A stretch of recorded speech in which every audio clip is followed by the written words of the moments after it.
My old man got me into gaming back when I was a toddler.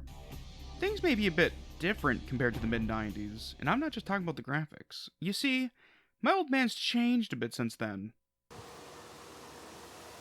Yep, he died.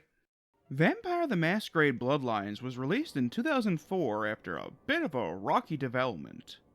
Well, that's a bit of an understatement. Its development makes New Vegas's look outright heavenly. I've heard some reports that it nearly drove one of its leads to an early grave via a stroke or a heart attack. Can't remember which. It was developed on the new Source engine that was being worked on to put out Half-Life 2, but it wasn't finished while they themselves were working on the game, so the game itself had to be revamped several times during development, causing the project to lag even more.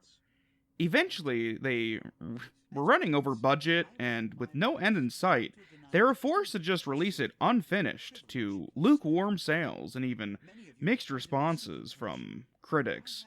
They enjoyed the atmosphere and the overall design of the game, but unfortunately, it was too glitchy for most people. None of the potential sequels would see release, and with that, the company of Troika Games was shuttered after only producing 3 games. The other 2 being fellow cult classics, Arcanum of Steamworks and Magica Obscura, and the Temple of Elemental Evil.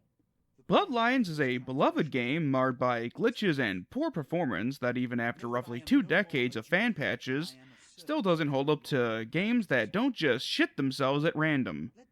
And while I have a special place in my heart for a fellow bisexual disaster RPG, that being Fallout New Vegas, I can't help but pine for the idea of Bloodlines as it could have been with just one more month of polish, or even better, if it wasn't made in the Source engine.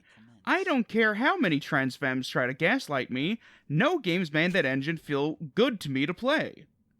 With that, I would like to go over why, despite it being like your great-grandpa and that its incontinence makes extended time spent with it unpleasant, it still got things worth talking about despite any potential racism or sexism present. Just like old grandpapa. This is bullshit!